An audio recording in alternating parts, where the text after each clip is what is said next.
Hello बच्चों, बाल राम कथा कक्षा 6 के लिए हिंदी की पूरक पाठ्य पुस्तक के अंतर्गत आज आप लंका विजय पाठ का श्रवण करेंगे। इसके पहले आपने सोने का हिरण, सीता की खोज, राम और सुग्रीव, लंका में हनुमान आदि ऑडियो प्राप्त कर चुके हैं, सुन चुके हैं।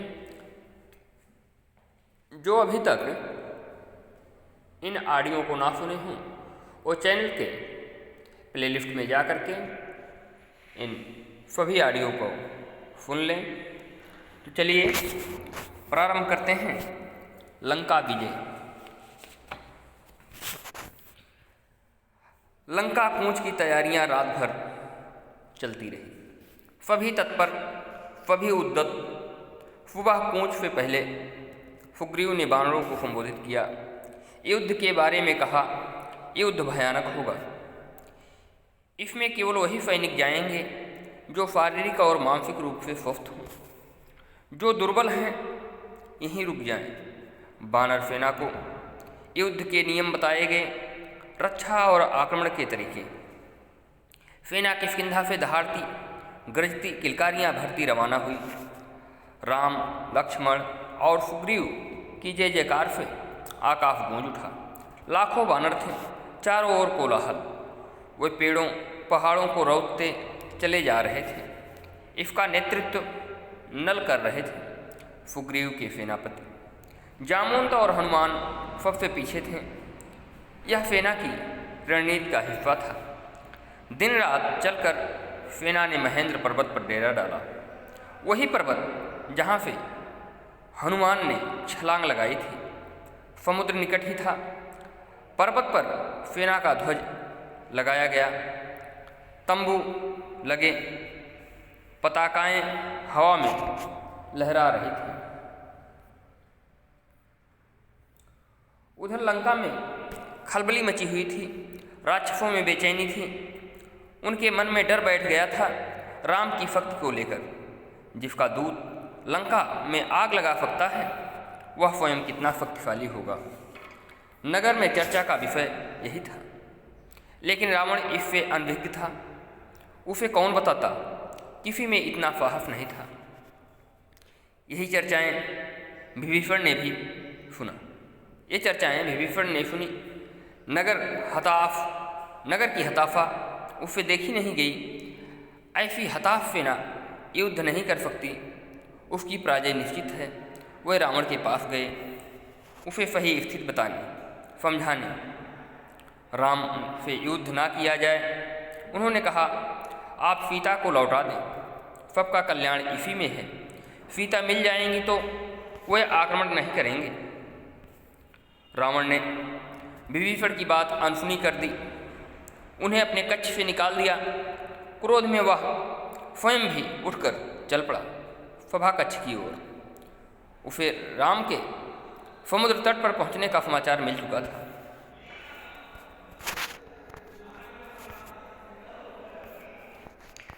सैनिकों ने राम की सेना की पताकाएं दूर से देख ली थी। विभीषण रावण के पीछे चलते रहे, बोलते रहे, सीता आपके गले में बांधा। विभीषण रावण के पीछे चलते रहे, बोलते रहे, सीता आपके गले में बंधा सांप है, वह आपको डस लेगी। इसे छोटी बात मत समझिए लंकाधिराज, ये संकेत महाविनाश के हैं। मैं अब भी कहता हूँ, सीता को लौटा दीजिए, लंका बच जाएगी। तुम मेरे भाई नहीं शत्रु हो, मेरे शत्रु के शुभचिंतक हो। रावण का क्रोध भड़क उठा। निकल जाओ यहाँ से, मुझे तुम्हारा साथ नहीं चाहिए। रावण सभागार की ओर मुड़ गया। विभीषण पीछे। दोनों के रास्ते अलग हो गए। विभीषण उसी रात लंका से निकल गए। 4 सहायकों के साथ उन्होंने राम के पास जाना ठीक समझा। समुद्र पार राम के शिविर में अचानक खलबली मची। एक वानर चिल्लाकर सबको सावधान कर रहा था, हमारे शिविर में राक्षस आ गए हैं। विभीषण कुछ दूर खड़े थे। बानरों ने उन्हें सुग्रीव के सामने पेश किया। वानरराज, मैं लंका के राजा रावण का छोटा भाई हूँ। मैं राम की शरण में आया हूँ, आप मुझे उनके पास पहुँचा दें। विभीषण के चेहरे पर डर नहीं था, विश्वास था, शब्दों में षड्यंत्र नहीं था, कातरता थी।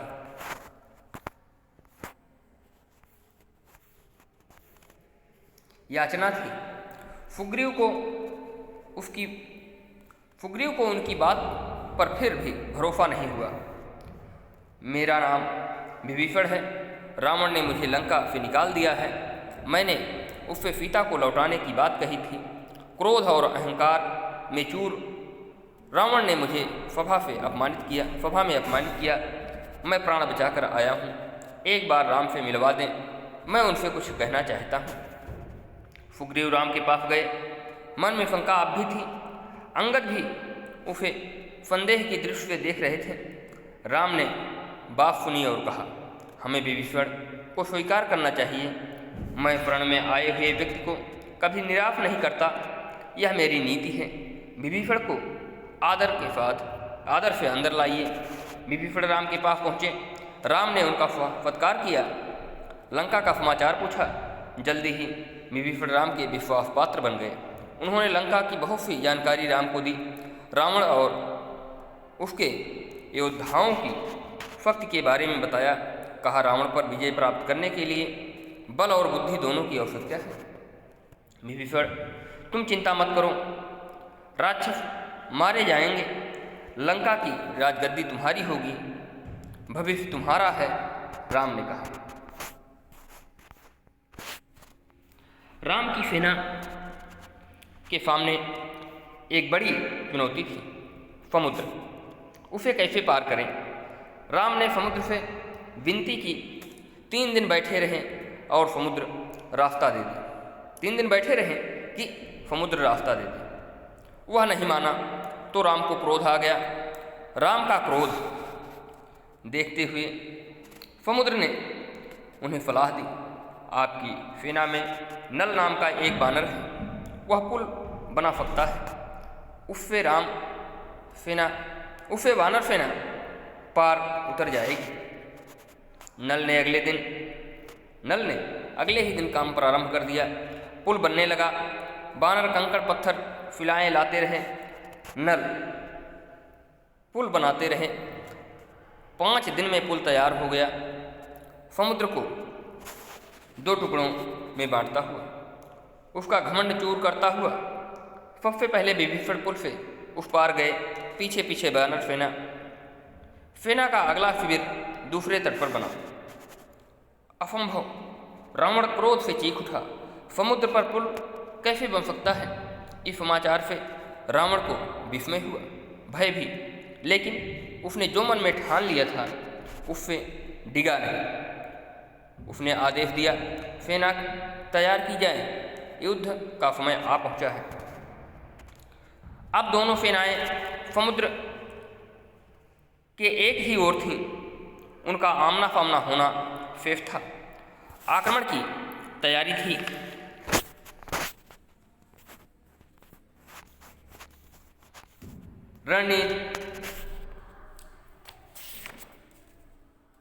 रणनीति बन चुकी थी। पहले आक्रमण की योजनाओं को अंतिम रूप दिया जा रहा था। राम ने अपनी सेना को 4 भागों में विभक्त कर दिया। लंका के 4 द्वार थे, चौतरफा आक्रमण होना था। हर टुकड़ी को एक द्वार सौंपा गया। राम ने पर्वत शिखर पर चढ़कर स्वयं लंका का निरीक्षण किया। लंका के वैभव से वे चकित थे। उन्होंने लक्ष्मण को बताया। सूर्योदय होते ही राम ने आदेश दिया। राम ने आदेश दिया, लंका को चारों ओर से घेर लिया जाए। वानर सेना जय जयकार करती चल पड़ी। इसी बीच राम ने अंगद को बुलाया, कहा, तुम लंका जाओ मेरे दूत बनकर, सुलह का अंतिम प्रयास करो ताकि युद्ध टल जाए। रावण से कहो कि सीता को लौटा दे, अन्यथा उसका अंत होगा। अंगद ने ऐसा ही किया, पर रावण नहीं माना। राम का संदेश सुनकर रावण क्रोधित हुआ। कुछ राक्षसों से उन पर आक्रमण किया। अंगद वहाँ से बचकर राम के पास पहुँचे। कहा, रावण को कोई पश्चाताप नहीं है, वह हमारे साथ सुलह के लिए तैयार नहीं है, युद्ध चाहता है।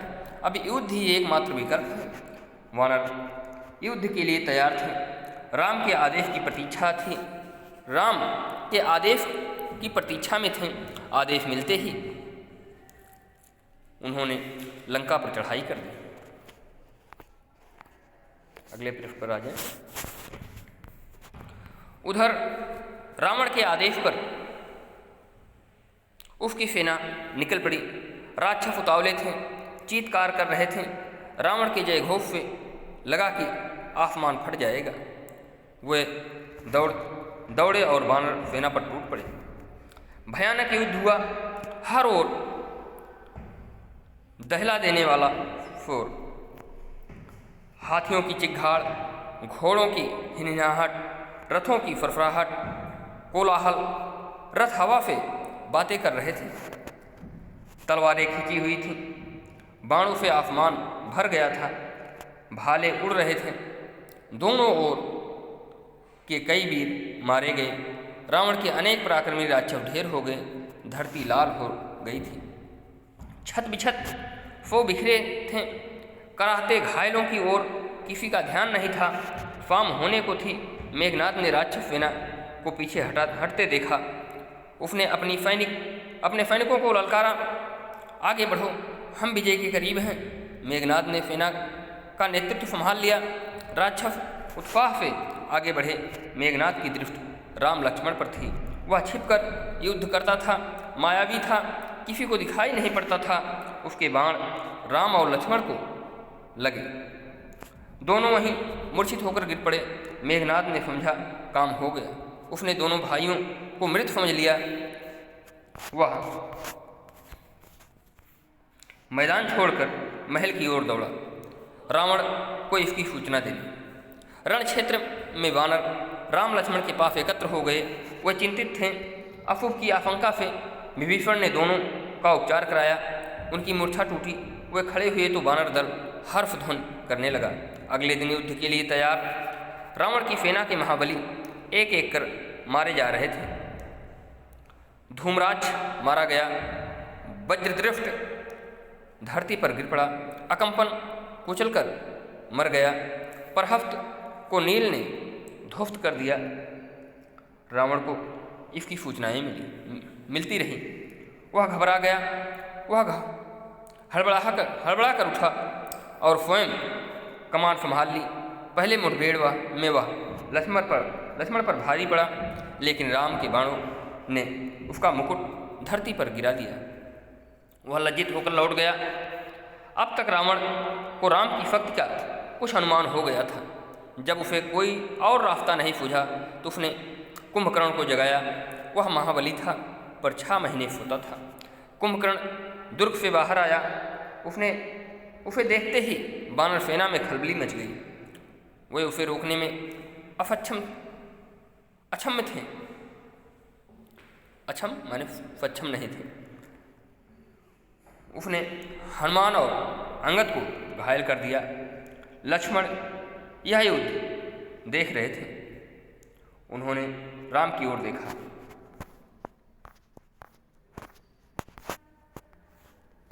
फिर दोनों भाइयों ने बाणों की बर्फा कर उसे मार दिया। कुंभकर्ण रणभूमि के अंक में सो गया सदा के लिए। रावण निराश हो गया। कुंभकर्ण पर उसे गर्व था। वह उसे अपना दाहिना हाथ मानता था। उसे लगा कि अब लंका में वीर नहीं है। वह अनाथ हो गया। मेघनाद ने रावण को सहारा दिया। मेरे रहते आप क्यों चिंता करते हैं? मुझे युद्ध की अनुमति दें। मैं दोनों भाइयों को मारकर आपके चरणों में रख दूंगा। मेघनाद और लक्ष्मण का भीषण युद्ध हुआ। मेघनाद पराक्रमी था। उसने एक बार इंद्र को प्राप्त कर दिया और इंद्रजित कहलाया। उसके बाणों ने कई प्रमुख वानरों को घायल कर दिया। मेघनाद को रोक पाना वानर सेना के बूते की बात नहीं थी। वह चक्रवात की तरह आगे बढ़ता, जो भी आसपास होता ध्वस्त हो जाता। वानर सेना मेघनाद की गति और शक्ति से चकित थी। चमत्कृत उनके मन में निराशा बैठती जा रही थी। अब लक्ष्मण ने उसे चुनौती दी। दोनों का निशाना अचूक था। बाण हवा में टकराते और नष्ट हो जाते। अचानक लक्ष्मण का एक बाण उसे लगा। वह घायल हो गया, झुक गया। लक्ष्मण ने ताबड़तोड़ बाणों की बरफा कर दी। आगे बढ़ना कठिन था। मेघनाद पीछे मुड़ा, महल की ओर भागा। लक्ष्मण ने कुछ दूर तक उसका पीछा किया, फिर रुक गए। मेघनाद महल में घुस गया। लक्ष्मण को महल की संरचना नहीं पता थी, रास्ता नहीं मालूम था। विभीषण लक्ष्मण की दुविधा समझ गए। उन्होंने एक गुप्त मार्ग दिखाया। शेष काम आसान था। मेघनाद महल में ही मारा गया। अपने ज्येष्ठ पुत्र की मृत्यु से रावण एकदम टूट गया, विलाप करने लगा, मूर्छित हो गया। होश आया तो उसकी दफा पागलों जैसी थी। क्रोध से बिलबिलाता हुआ लंका अनाथ हो गई। अब उसका कोई सहारा नहीं। अब मैं स्वयं रणक्षेत्र में जाऊंगा। लक्ष्मण के साथ वानर सेना भी महल में प्रवेश कर गई थी। उनके हाथों में जलती हुई मसालें थी। वानरों ने लंका में जहाँ तहाँ आग लगा दी, अन्न भंडार फूंक दिए, शस्त्रागार जला दिए। मार काट मच गई। जो भी सामने पड़ा मारा गया। कंपन, प्रजंग, युपाच, कुंभ मारे गए। हनुमान ने निकुंभ, देवांतक और त्रिपुरा को मौत की नींद सुला दिया। अंगद ने नरांतक का काम तमाम कर दिया। लक्ष्मण ने अतिकाय का सिर काट डाला।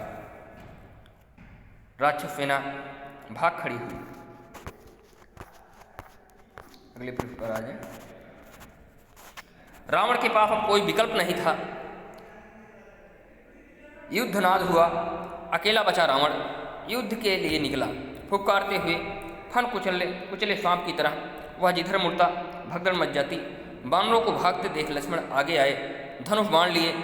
रावण के सामने अभेद दीवार की तरह खड़े हो गए। थोड़ी ही देर में विभीषण वहाँ पहुँच गए। उसके बाद राम उनके सामने रावण की एक न चली। विभीषण को राम की सेना में देख रावण उबल पड़ा। उसके लिए यह देशद्रोह था। उस छोटा भाई का विश्वासघात उसने विभीषण पर निशाना लगाया। लक्ष्मण ने वह बाण बीच में ही काट दिया। उसने दूसरा घातक बाण चलाया। इस पर लक्ष्मण बीच में आ गए। उन्होंने विभीषण को अपने पीछे छिपा लिया। बाण लगते ही लक्ष्मण अचेत हो गए, गिर पड़े। राम ने यह देखा। उनकी आंखें क्रोध से लाल हो गईं, आग बरसने लगीं। उन्होंने लक्ष्मण को सुग्रीव की निगरानी में छोड़ा और रावण को चुनौती दी। कहा, रावण, काल तुझे मेरे सामने ले आया है। आज अन्याय पर न्याय की विजय होगी। तेरा अंत निश्चित है। उधर हनुमान लक्ष्मण को उठाकर रण क्षेत्र से दूर ले गए। वैद्य सुषेण को बुलाया। हनुमान संजीवनी बूटी लाए। चिकित्सा शुरू हुई। धीरे धीरे रक्त का रिसाव बंद हो गया, घाव भर गया। संजीवनी का प्रभाव चमत्कारी था। सुग्रीव ने लक्ष्मण को स्वस्थ होने की सूचना राम तक पहुंचाई। वह सिंह की भांति रावण पर टूट पड़े। राम रावण युद्ध भयानक था। शस्त्रों की गति से कपा देने वाली ध्वनियाँ निकल रही थी। हवा थम गई थी। सूरज बादलों के पीछे छिप गया था। शस्त्रों की चमक बिजली की तरह कौध रही थी। गड़गड़ाहट थी थर्रा देने वाली। दोनों योद्धा अपनी पूरी शक्ति से लड़ रहे थे। कोई एक रत्ती भी पीछे खिसकने को तैयार नहीं। कुछ ही देर में लगा कि युद्ध समाप्त होने को है।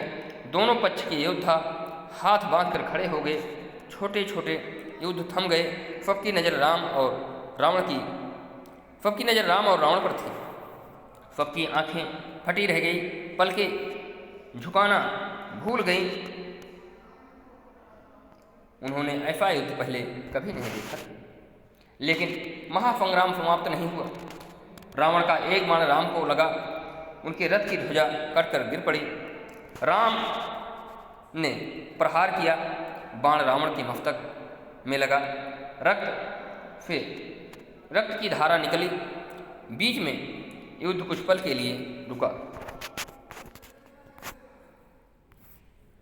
रावण अपने महल चला गया। घोड़े और रथ बदलने राम को इसकी आवश्यकता नहीं पड़ी। युद्ध फिर शुरू हुआ। अब उनके रथ एक दूसरे के सामने थे। योद्धा आंखों में आंख डालकर देख सकते थे। घोड़ों की मुंह मिल गए थे। राम के बाणों ने रावण के रथ का मुंह मोड़ दिया। यह पराजय का संकेत था। रावण हिम्मत हारने लगा। जब तक वह रथ घुमाता, राम का एक बाण उसके पार निकल गया। रथ मुड़ा, लेकिन रावण के हाथ से धनुष छूट गया। वह पृथ्वी पर गिर पड़ा, मारा गया। बची हुई राक्षस सेना हड़बड़ा गई, जान बचाकर भागी। उसका दिशा ज्ञान शून्य हो गया। जिसे जिधर अवसर मिला भागा। कुछ राक्षस वानर सेना की ओर दौड़ पड़े, कुछ भागते हुए समुद्र में जा गिरे। लंका विजय अभियान पूरा हुआ। राम की जय जयकार होने लगी। कुछ समय पूर्व रण क्षेत्र एकदम बदल गया। शस्त्रों की टंकार की जगह किलकारियों ने ले ली। वानर सेना उछल कूद करने लगी। समुद्र से ठंडी हवा आ रही थी। शस्त्रों से उत्पन्न गर्मी वह अपने साथ बहा ले गई। कोलाहल तुमुल नाद में परिवर्तित हो गया। प्रसन्नता सर्वव्यापक थी। रण क्षेत्र में केवल एक व्यक्ति दुखी था। शोक से व्याकुल विलाप करता हुआ अपने भाई के मृत शरीर के पास खड़ा। राम ने विभीषण को समझाया, मित्र शोक मत करो। रावण महान योद्धा था। उसकी अंत्येष्टि महानता के अनुरूप होनी चाहिए। मृत्यु सत्य है, उसे स्वीकार करो। राम ने एक वानर का आभार माना। सुग्रीव को गले लगा लिया। लक्ष्मण से विभीषण के राज्याभिषेक की तैयारी करने को कहा। चाहते थे कि रावण की अंत्येष्टि के बाद रात तिलक हो, उसमें विलंब ना किया जाए। उन्होंने हनुमान को बुलाया, अशोक वाटिका जाने का निर्देश दिया। यह संदेश आपको ही सीता तक पहुंचाना है। उन्हें लंका विजय का समाचार दीजिए। उनका संदेश लेकर शीघ्र आइए। विभीषण के अंत्येष्टि से लौटने तक उनका राज्याभिषेक की तैयारी हो चुकी थी। लक्ष्मण राजमहल पहुंच गए। वानर स्वर्ण कलश में समुद्र का पानी ले आए थे। लक्ष्मण विभीषण के पास गए, उन्हें साथ लेकर राज सिंहासन तक आए। सोने का चमचमाता हुआ सिंहासन, रत्नों मणियों जटित समुद्र जल से उन्होंने सभासदों के सामने विभीषण का राज्याभिषेक किया। अब विभीषण लंका के राजा थे। इसी बीच हनुमान अशोक वाटिका से लौट आए। राम के पास उन्होंने कहा, माता सीता लंका विजय का समाचार सुनकर प्रसन्न हुई। वह आपसे मिलने के लिए अधीर हैं। तब तक विभीषण वहीं आ गए थे। राम उनकी ओर मुड़े, कहा, लंकापत सीता आप भी आपकी अशोक वाटिका में हैं। उन्हें यहाँ लाने की व्यवस्था की जाए। वानर सेना चुहल कर रही थी, अटखेलियों में लगी थी। राम का निर्देश सुनकर उनकी उत्सुकता बढ़ गई। सुग्रीव, जामुन और नल-नील भी उत्सुक थे। अंगद को प्रतीक्षा थी। हनुमान को छोड़कर किसी ने सीता को नहीं देखा था। सीता आई तो सबको अपनी कल्पनाओं से अधिक लगी। सुंदर, सौम्य, शांत।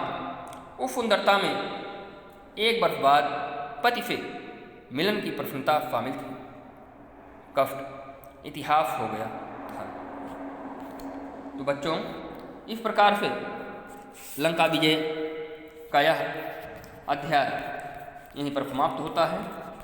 आप अगले ऑडियो में राम का राज्याभिषेक का श्रवण करेंगे। यह अध्याय लंका विजय आपको कैसा लगा, आप अपने विचार कमेंट बॉक्स में और अवश्य दीजिएगा। पूरी ऑडियो सुनने के लिए धन्यवाद।